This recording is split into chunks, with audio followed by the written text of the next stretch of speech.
बिस्मिल्लाहिर्रहमानिर्रहीम। अस्सलाम वालेकुम स्टूडेंट, कैसे हैं? सब ठीक ठाक, तबीयत से ठीक। अच्छा बेटा, आज हम ना चैप्टर नंबर 19 का टॉपिक पढ़ने जा रहे हैं, पेयर प्रोडक्शन।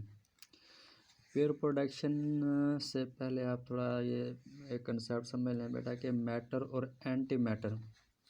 मैटर होता है मादा और एंटी मैटर क्या है उसका रेसिप्रोकल, यानी कि अगर मैटर एग्जिस्ट करता है ना, इसका एंटी मैटर भी एग्जिस्ट करेगा। ठीक है, तो इस पे साइंटिस्ट ने बड़ी रिसर्च की और सोचा भी था और वर्क भी किया, कुछ फाइंड आउट भी किया था। अब मैटर और एंटी मैटर का क्या रिलेशन बेटा, देखिए एनर्जी जो है ना, जब एनर्जी कंज्यूम होती है तो दो तरह के पार्टिकल प्रोड्यूस करेगी, मैटर और एंटी मैटर। मैटर और एंटी मैटर बराबर होंगे लेकिन चार्जेस मुखालिफ होंगे। तो फिर होगा क्या, अगर मैटर और एंटी मैटर, जैसे ये मार्कर और ये बॉल पेन, ये मैटर है और ये इसका एंटी मैटर है, दोनों फिर एक साथ मिलेंगे ना, ये कंज्यूम हो जाएंगे, ख़त्म हो जाएंगे, क्या प्रोड्यूस होगी, एनर्जी होती है। ठीक है, तो मतलब मैटर और anti matter at a time एक जगह इकट्ठे एग्जिस्ट नहीं कर सकते। ठीक है, तो उसी के रिलेटेड टॉपिक हमारा पेयर प्रोडक्शन। पेयर प्रोडक्शन मतलब ये है बेटा कि एक फोटान, ठीक है, ये डायग्राम बनेगी, फोटान आएगा, ये न्यूक्लियस से टकराएगा, न्यूक्लियस क्या करे, इसको रोकेगी। जब रोकेगी ना, फोटान जब टकराएगा तो फोटान ही टूट जाएगा दो हिस्सों में, कि एक बन जाएगा इलेक्ट्रॉन, एक इसका एंटी पार्टिकल बन जाएगा, उसे हम नाम देंगे पॉजिट्रॉन। पहले जो फोटान आ रहा था बिल्कुल न्यूट्रल था, अब ये इलेक्ट्रॉन और पॉजिट्रॉन, ये फोटोन जो टूटा, इलेक्ट्रॉन पे नेगेटिव चार्ज, पॉजिट्रॉन पे क्या आएगा, पॉजिटिव चार्ज। बेटा अगर हम इसको मैटर कहते हैं तो ये क्या होगा, एंटी मैटर। अगर हम फिर इनको मिला दें, इकट्ठा कर दें, तो क्या होगा, ये फिर कंज्यूम हो जाएगा, क्या बन जाएगा, फोटोन एनर्जी बन जाती है। ठीक है, तो इसकी डेफिनेशन देखें, when a heavy energy photon, यानी जब high energy photon is stopped bye a heavy nucleus, यानी कि जब एक हैवी न्यूक्लियस इसको रोक देती है, इट कन्वर्ट, ये टूट जाता है, कन्वर्ट हो जाता है photon into an electron and positron pair, यानी कि इलेक्ट्रॉन और पॉजिट्रॉन में। Such a phenomena is called pair production, is an example of very high energy photon such as gamma rays वगैरह। ठीक है ना मतलब ये कि जब हाई एनर्जी फोटान जाके किसी चीज़ से टकराता है, जब कोई चीज़ को स्टॉप करती है ना, ये टूट जाता है, दो पार्टिकल प्रोड्यूस होते हैं, को हम मैटर कह सकते हैं, दूसरे को एंटी मैटर, यानी कि पॉजिट्रॉन और इलेक्ट्रॉन। तो पेयर प्रोडक्शन इज मेटरलाइजेशन बेटा, यानी कि ये पेयर प्रोडक्शन जो है ना, एनर्जी मैटर बन जाती है, दो मैटर बन गए, पार्टिकल बन गए, तो इस रिलेशन को वो सेटिस्फाई करता है, E=mc², जो आइंस्टाइन ने कहा था। ये एनर्जी आ रही थी, फोटोन टूटा और मास दो बन गए। ठीक है, अब कंडीशन जो है बेटा, यानी कि पेयर प्रोडक्शन किस तरह होगी, कब होगी, यानी कि एक फोटान है, फोटान जब टूटेगा तो बेटा पॉजिट्रॉन जो इमिट होगा वो m0c², यानी कि rest mass energy of electron, यानी उस फोटान में जो रेस्ट मास इलेक्ट्रॉन है ना, इलेक्ट्रॉन की एनर्जी m0c²। m जो है ना रेस्ट मास जो था इलेक्ट्रॉन 9.1 क्रॉस 10⁻31, c 3 क्रॉस 10⁻8 का स्क्वायर, हम सिंप्लीफाई 0.51 मेगा इलेक्ट्रॉन वोल्ट, यानी कि जो फोटान आ रहा था, इसमें जो इलेक्ट्रॉन है उसको इमिट होने या टूटने के लिए, अलग होने के लिए 0.51 मेगा इलेक्ट्रॉन एनर्जी की ज़रूरत है। अगर इतनी एनर्जी इलेक्ट्रॉन की ज़रूरत है तो पॉजिट्रॉन की भी इतनी ज़रूरत होगी। ठीक है, तो फिर टोटल एनर्जी कितनी होनी चाहिए फोटोन के पास, वो 2m0c²। तो 2m0c² मतलब 1.02 मेगा इलेक्ट्रॉन वोल्ट एनर्जी होगी ना फोटोन के पास, तब वो इलेक्ट्रॉन और पॉजिट्रॉन को इमिट, वो डिस्ट्रॉय करेगा, इमिट कर सकता है। यानी कि जब फोटोन के पास इतनी एनर्जी होगी ना, तब वो पेयर प्रोड्यूस हो सकते हैं। Pair production take place when maximum energy of photon 1.02 mega electron volt से ज़्यादा होगी, तो उस वक्त क्या होगा, पेयर प्रोडक्शन प्रोड्यूस हो सकता है। ठीक है, तो अब देखें बेटा, ये तो हो गया हमारा टोटल एनर्जी। अब जब ये फोटान इतनी एनर्जी रखते हुए पेयर प्रोड्यूस कर सकते हैं, फिर इस इलेक्ट्रॉन और पॉजिट्रॉन ने मूव भी तो करना है, मूव करने के लिए भी इनको एनर्जी ज़रूरत है, वो जो एनर्जी होगी। अब हम देखते हैं जो फोटान जो आ रहा था ना, फोटान की energy, energy of photon HF है, वो कितनी होनी चाहिए, पेयर जो है ना, पॉजिट्रॉन और इलेक्ट्रॉन इमिट भी हों और मूव भी करें, वो बराबर होनी चाहिए। फोटान की एनर्जी 2m0c², जो 1.02 मेगा इलेक्ट्रॉन वोल्ट एनर्जी थी, प्लस काइनेट एनर्जी ऑफ इलेक्ट्रॉन जो मूव करे उसकी, और प्लस काइनेट एनर्जी ऑफ पॉजिट्रॉन, यानी कि इतनी एनर्जी होनी चाहिए फोटोन के पास, तब वो पेयर प्रोड्यूस करा सकता है। तो इसलिए वो शुरू में हमने पढ़ा था हाई एनर्जी जब फोटान आके स्ट्राइक करे या टकराए तो उस वक्त पेयर प्रोडक्ट्स प्रोड्यूस होते हैं, वो किस रेंज में रखते हैं, गैमा रेज के रेंज में रखते हैं, ठीक है।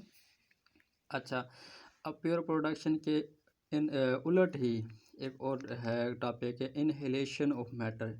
इनहेलेशन का मतलब होता है अब पार्टिकल मिलेंगे और एनर्जी पैदा होगी, उसका उलट ही है। The process is a reverse of pair production. Pair production में था कि दो पेयर प्रोड्यूस हो रहे थे, इसमें दो पेयर मिल के एक एनर्जी पैदा कर देंगे। अब देखें ये है पॉजिट्रॉन और इलेक्ट्रॉन, जब मिलेंगे तो गैमा रेज पैदा होंगी दो। अब दोनों बेटा अपोजिट, यानी कि मैं यूँ कहता हूँ ये इलेक्ट्रॉन है ये पॉजिट्रॉन, अपोजिट डायरेक्शन मूव करेंगे। इस जब ये मूव करेगा इसका भी मोमेंटम होगा, ये जो मूव करेगा इसका भी मोमेंटम होगा, तो इनके इनहेलेट करने की वजह से गैमा रेज भी एक इस डायरेक्शन प्रोड्यूस होगी, इस डायरेक्शन में, क्यों, मोमेंटम को कंजर्व रखने के लिए, ठीक है ना।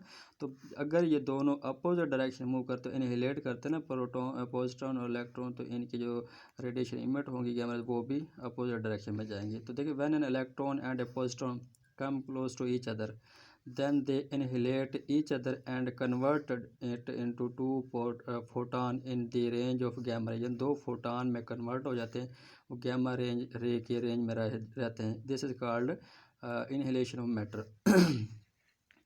Existence of positron was predicted by drag, यानी कि एक साइंटिस्ट था डायरेक्ट उसका नाम था, उसने बताया इसको ना पॉजिट्रॉन की एग्जिस्टेंस को शो किया था, यानी कि पॉजिट्रॉन एग्जिस्ट करता है कब, 1928 में। और जो दूसरा साइंटिस्ट था एडहेरिसन, उसने डिस्कवर किया था इसी पॉजिट्रॉन को कब, 1932 में, यानी कि इसको पता लगाया गया, इसका प्रेडिक्टेड किया गया कि 1928 में, 4 साल बाद इसको डिस्कवर किया गया, ठीक है। कि कॉस्मिक रेज में उसने ना एक्सपेरिमेंट किया था एडरेसन ने, कॉस्मिक रेज में ये मौजूद थी क्या, अपना पॉजिट्रॉन, उसने कब डिस्कवर किया, 1932 में। और इसी के ऊपर इसी की कामयाबी पे उसे नोबेल प्राइज़ दिया गया 1936 में, ठीक है। अच्छा, ये कॉस्मिक रेज क्या होती है बेटा, जो हमारी एटमॉस्फेयर में रेज मौजूद है ना गैसेस की वजह से, हम कॉस्मिक रेज कहते हैं। या जो चट्टानों से, रॉक से, मट्टी वगैरह से जो रेडिएशन इमिट होते हैं उसे हम कहते होते हैं बैकग्राउंड रेडिएशन। इनमें फ़र्क होता है कि बैकग्राउंड रेडिएशन होती हैं जो चट्टानों वगैरह से हासिल होती हैं, और जो हमें हासिल हो इससे अपना एटमॉस्फेयर से, उसे हम कहते हैं कॉस्मिक रेडिएशन। अच्छा, आगे बेटा देखें, इसका एक स्कॉलर से मैं आपको बढ़ा दूँ, ये इधर लिखा हुआ कि particle anti particle, it become clear that each every particle has a corresponding anti particle with the same mass but charge opposite, ठीक है ना। यानी कहता है ये वाज़ेह है कि एक मैटर का एंटी मैटर होता है जो चार्ज की मैग्नीट्यूड तो सेम होता है लेकिन साइन अपोजिट होता है, कि अगर एक पॉजिटिव है दूसरा क्या होगा, negative. A particle and anti particle can not exist together and antiparticle inhaled has been observed at Lawrence Berkeley laboratory, यानी कि लेबॉर्ट्री में इसको ऑब्जर्व किया गया था। यानी कि मैटर और एंटी मैटर एक जगह साथ एग्जिस्ट नहीं कर सकते। अब आगे एक टॉपिक आ गया इसी के रिलेट है, wave nature of particle. Wave nature यानी पार्टिकल जो हैं वो वेव नेचर रखते हैं, यानी रखते ये। इस पे ना वर्क किया था एक साइंटिस्ट ने, डी ब्रोगले ने। डी ब्रोगले ने 1924 में इस पे वो रिसर्च की थी और कुछ रिजल्ट फाइंड किए थे, आज उसको हम डिस्कस करते हैं। डी ब्रोगले ने कहा था कि light is the most refined of matter. Refined मतलब मैटर का कम से कम ज़रा है, या वो मैटर वो जो जस्ट ना होने के बराबर एग्जिस्ट कर सके, बहुत कम वो लाइट है, ठीक है। इस पे थोड़ा सा ये मेन कंसेप्ट हैं, आगे आपको यूज़ भी करने पड़ेंगे, और ये जनरल नॉलेज के भी हैं, ऑब्जेक्टिव वगैरह में पूछा जा सकता है कि एनर्जी जो है, ठीक है, एनर्जी हम दो तरह से हासिल करते हैं, लाइट से भी, लाइट भी क्या फॉर्म ऑफ एनर्जी, मैटर भी क्या फॉर्म ऑफ एनर्जी। आइंस्टाइन ने कहा था मैटर और एनर्जी इंटरकन्वर्टेबल हैं। अगर लाइट है उसकी एनर्जी हम देखते हैं HF से, यानी फोटान की एनर्जी। अगर वो मैटर है तो वो He=mc², ठीक है, ये याद रखिएगा। फोटान लाइट की एनर्जी होती है He=HF, और मैटर की एनर्जी होती है E=mc², ठीक है। अच्छा, अब लाइट जो है डुअल नेचर रखती है, वेव नेचर भी रखती है, पार्टिकल नेचर भी रखती है। अब वेव नेचर किन से कैसे साबित हुआ कि वेव नेचर रखती है बेटा, डायफ्रैक्शन, हमने एक्सरे डायफ्रैक्शन ग्रेटिंग, डायफ्रैक्शन वगैरह नाइन्थ फर्स्ट ईयर का चैप्टर नंबर 9 में पढ़ के आए थे। तो वो लाइट जो थी ना एज ए वेव एक्ट कर रही थी। Interference young double slit experiment में हाइगन ने और वो साइंटिस्ट ने साबित किया था ये इंटरफेरेंस प्रोड्यूस करती है, ठीक है। फिर क्या पोलराइजेशन से भी साबित हो, लाइट क्या एक वेव की तरह है। लाइट जो पोलराइजेशन हमें साबित होगा ट्रांस जो लाइट जो है ना ये ट्रावर्स वेव भी है। अच्छा, अब लाइट एज ए पार्टिकल भी एक्ट करती है। ये किस तरह सेकंड में हमने कल परसों पढ़ा था, फोटो इलेक्ट्रिक इफेक्ट से भी साबित हुआ था लाइट क्या है, एक पार्टिकल है। कैसे, फोटान आके स्ट्राइक करते थे और मेटल सरफेस इलेक्ट्रॉन को इजेक्ट करते थे। फोटान पैकेट ऑफ एनर्जी है तो क्या है, पार्टिकल। कॉम्पटन इफेक्ट ने ये इससे भी ज़्यादा वो वाज़े कर दिया कि जो एक्स रेज हैं ये पार्टिकल नेचर रखते हैं, क्योंकि एक्स रे इलेक्ट्रॉन से टकराने के बाद वेवलेंथ चेंज हो जाती है, स्कैटर हो जाती है, तो मतलब ये क्या है, पार्टिकल। अच्छा, पेयर प्रोडक्शन से साबित हो गया कि लाइट क्या है, एज ए पार्टिकल एग्जिस्ट, क्योंकि फोटान जो आ रहा था खुद तो था न्यूट्रल, जब आके हैवी न्यूक्लियस से टकराया था तो दो पार्टिकल प्रोड्यूस, एक तो इलेक्ट्रॉन एक पॉजिट्रॉन प्रोड्यूस, लेकिन जो फोटान था ये फॉर्म ऑफ एनर्जी क्या, ये पार्टिकल एक्ट कर रही है, ठीक है। चलें, अब ये तो था लाइट के बारे में कंसेप्ट। अब आते हैं मैटर। मैटर जो ना, मैटर के बारे में हम अब तक जो देखा या पढ़ा है सिर्फ एक कंसेप्ट पढ़ा है कि पार्टिकल। मैटर क्या करता है, पार्टिकल, यानी कि electron to mass ratio of charge, electron की charge to mass ratio, subatomic particle, इनके बारे में। या हम रोड पे जाते हुए गाड़ियों में देखते हैं सेम लाइन में जा रहे होते हैं, ये पार्टिकल तौर पर एक्ट कर रहे हैं, ठीक है। तो अब ये मैटर क्या ये वेव के तौर पे भी एग्जिस्ट करता है, ये कंसेप्ट अब नेक्स्ट हम डिस्कस करेंगे कि मैटर पे है ना, जैसे लाइट वेव भी थी, पार्टिकल वेव का भी हमने वो पीछे पढ़ा हुआ है, पार्टिकल का भी पढ़ा हुआ है। अब ऐसे मैटर का ये तो हमने पढ़ा हुआ है कि मैटर वाकई पार्टिकल नेचर रखता है। वेव के बारे में इसके वो बेसिक कंसेप्ट हम बाद में डिस्कस करेंगे, थोड़ा लेंथी लेक्चर हो जाएगा। तो अब हम इसको आगे लेके चलते हैं कि वेव और पार्टिकल में सिमिलरिटी क्या है। Both possess energy. बेटा देखो, वेव के पास भी एनर्जी होती है, मोमेंटम भी होता है, और पार्टिकल पास भी एनर्जी होती है और मोमेंटम भी होता है। Both can reflect and refract. Matter भी और पार्टिकल भी और वेव भी दोनों रिफ्लेक्ट भी होते हैं, रिफ्रैक्ट भी होते हैं। अच्छा, डिफरेंस आ गया। Particle possess mass charge. Particle पास क्या होता है बेटा, मास भी होता है चार्ज भी होता है, लेकिन वेव के पास ना तो मास होता है ना चार्ज होता है। वेव क्या रखता है, वेवलेंथ रखती है, फ्रिक्वेंसी रखती है और एम्पलीट्यूड। वेव के पास तीन चीज़ें कौन सी होती है, वेवलेंथ, फ्रिक्वेंसी, एम्पलीट्यूड, जबकि पार्टिकल के पास मास भी होता है चार्ज भी होता है, ठीक है। ये डिफरेंस आ गया। दूसरा difference particle are localized, wave are not. Particle localize का मतलब ये है कि पार्टिकल जो होता है ना, हम उसकी लोकेशन बता सकते हैं भाई इस जगह पार्टिकल, जबकि वेव की लोकेशन नहीं बता सकते। जैसे 9th चैप्टर में हमने पढ़ा था वेव फ्रंट वगैरह, उनकी लोकेशन नहीं बता सकते कहाँ पे है, तो मतलब वेव की लोकेशन नहीं होगी, जबकि पार्टिकल की लोकेशन हम बता सकते हैं। इधर में थोड़ी सी बनाई तो है, यानी कि अगर ये आदमी बोल रहा है, ये आदमी एज ए पार्टिकल एक्ट करेगा, इसके साउंड की वेव बन रही है, हमें नहीं पता है कौन सा पार्टिकल वेव का किधर वो एग्जिस्ट कर रहा है या वेव किस पॉइंट पे एग्जिस्ट कर रही है, ठीक है।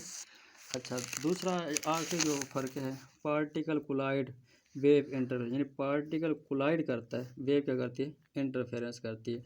इसके इधर डायग्राम में देखें एक वेव आ रही थी इस डायरेक्शन में, एक वेव ये आ रही, जब ये आपस मिली ना, ये ओवरलैप करके सुपर पोजिशन पैदा की, बड़े एम्पलीट्यूड हो गया। ये तो थी वेव, ये क्या किया इसने, इंटरफेरेंस किया और वो अपोजिट डायरेक्शन मूव कर गया। अब देखें दूसरा, ये पार्टिकल हैं, पार्टिकल ए इधर आ रहा है, पार्टिकल बी इधर है। यूँ समझिए ये कार ए है, कार बी, जब ये आपस में टकराएंगी तो कोलाइड हो करेंगी, ठीक है, कोलिजन पैदा करेंगी। वेव की तरह अपोजिट डायरेक्शन मूव नहीं करेंगी, अगर कोलाइड करके रुक जाएंगी। तो ये फ़र्क है पार्टिकल और वेव में। चलें, अब हम जो हमारा टॉपिक था वेव नेचर ऑफ पार्टिकल, उसके बारे में थोड़ा जाते हैं। हम वेवलेंथ फाइंड करते हैं और वेवलेंथ के लिहाज से फिर हम फाइंड करेंगे स्मॉल मास भी लेकर कैपिटल मास भी लेकर, उससे साबित हो जाता है क्या कि ये वेव नेचर पार्टिकल एग्जिस्ट कर रही है नहीं कर रही। देखो, हम जानते हैं पार्टिकल की एनर्जी होती है ना, H is equal M C square, और फोटान की इज इक्वल एच, ये एफ की वैल्यू पुट कर दी सी और लैम्डा, क्योंकि बेटा वी इज इक्वल होता है एफ लैम्डा, अगर हम स्पीड है तो सी इज इक्वल एफ लैम्डा, अगर एफ की वैल्यू पुट करें तो सी ओवर लैम्डा इज इक्वल क्या आ जाएगा, F. Photon basically E is equal हमें मैंने अभी बताया था वो एच एफ होता है, इस एफ की जगह हमने ये सी ओवर लैम्डा पुट किया तो एच सी ओवर लैम्डा आ गया। ये फोटान वेव फॉर्म में एनर्जी, ये है बेटा पार्टिकल की। अगर हम इधर मोमेंटम लाना चाहें, मैं सी को डॉट लिख देता हूँ क्योंकि मोमेंटम होता है particle P is equal M V. अगर ये सी इधर है तो एम सी आ जाएगा, हम इधर पी की जगह पुट एम सी की जगह पुट करते पी साथ सी आ जाएगा, यानी ये एनर्जी आ गई मोमेंटम और सी, ये वेव की एनर्जी। हम इनको कंपेयर करते हैं तो बेटा पी सी बराबर आ जाएगा एच सी ओवर लैम्डा। सी से सी कट गया, पी इज इक्वल क्या आ गया एच ओवर लैम्डा। इससे क्या होता है, अगर वेव लेंथ बढ़ाएंगे ना बेटा मोमेंटम कम होगा, ये एज ए वेव के तौर पर एक्ट करेगा। ये मोमेंटम किसका होगा, वेव का। और हम जानते हैं पार्टिकल का मोमेंटम क्या होता है, P is equal to M B. ये मोमेंटम है एच ओवर लैम्डा वेव का, और ये मोमेंटम किसका है, पार्टिकल का। फिर हम इन दोनों मोमेंटम कंपेयर करेंगे, ये मोमेंटम वेव का बराबर है मोमेंटम पार्टिकल का। वेव का momentum H over lambda is equal particle का एम बी। इधर से हम वेव लेंथ फाइंड करते हैं, वेव लेंथ इधर चली जाएगी, एम बी इधर बटे में आ जाएगा, एच ओवर एम बी ये लैम्डा का। इस वेव लेंथ से हमें पता चलेगा कि जो पार्टिकल हैं वो जो लार्ज मास वाले पार्टिकल उसकी वेव लेंथ कितनी है, जो स्मॉल मास वाले पार्टिकल उसकी वेव लेंथ कितनी है। इसमें देखिए बेटा अगर मास इंक्रीज करेंगे वेव लेंथ क्या होगी, डिक्रीज होगी, इन्वर्सली प्रोपोर्शनल है। ठीक है, हम इसको आगे देखते हैं।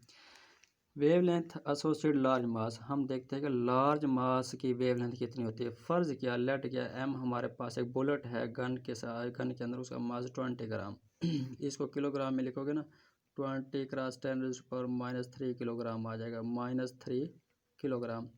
इसकी स्पीड है 330 मीटर पर सेकंड। हम ये वैल्यू पुट करते हैं इस इक्वेशन में, lambda is equal H over M C. H था 6.63, ये Planck's constant, cross 10⁻34 joule second, बटे में एम की वैल्यू, वी की वैल्यू। इसको कैलकुलेट किया, वेव लेंथ आ गई बेटा 1 क्रॉस 10⁻34 मीटर। देखिए बेटा 1 क्रॉस 10⁻34 मीटर, तो ये बहुत कम वेवलेंथ है। इतनी कम वेवलेंथ है कि हम इसको डिटेक्ट नहीं कर सकते। ठीक है, स्मॉल वेवलेंथ है विच डू नॉट डिटेक्टेबल, इसको हम डिटेक्ट नहीं करते तो फिर साबित हुआ moving bullet can not behave like a wave. तो बुलेट जो है ना ये वेव के तौर पे बिहेव नहीं करेगी, क्या करेगी, एज ए पार्टिकल के तौर पे बिहेव कर रही होगी। चलिए आगे देखते हैं, हम अब स्मॉल मास लेते हैं। स्मॉल मास के लिए हम फ़र्ज़ कर लेते हैं वेव लेंथ ऑफ स्मॉलर मास सब अटामिक पार्टिकल को ले लेते हैं, यानी फ़र्ज़ किया इलेक्ट्रॉन है, उसका मास है 9.1 क्रॉस 10⁻31 किलोग्राम। फ़र्ज़ किया उसकी स्पीड हम 1 क्रॉस 10⁻6 मीटर पर, यानी सपोज कर रही है। ये तो वैसे मास इलेक्ट्रॉन का ये सपोज किया, ये वैल्यू हम पुट करते हैं इसमें। एच तो है 6.63 cross 10⁻34, M mass of electron 9.1 cross 10⁻31, V है 1 क्रॉस 10⁻6। इसको सिंप्लीफाई किया ना, वेव लेंथ आ जाती है 7 क्रॉस 10⁻10। अब देखिए पीछे हमने बुलेट का मालूम किया था, वो 1 क्रॉस 10⁻34 मीटर आई थी। ये वाली वेव लेंथ बहुत कम है, जबकि ये वेव लेंथ ज़्यादा, क्योंकि ये 10⁻10 है, वो -34 थी।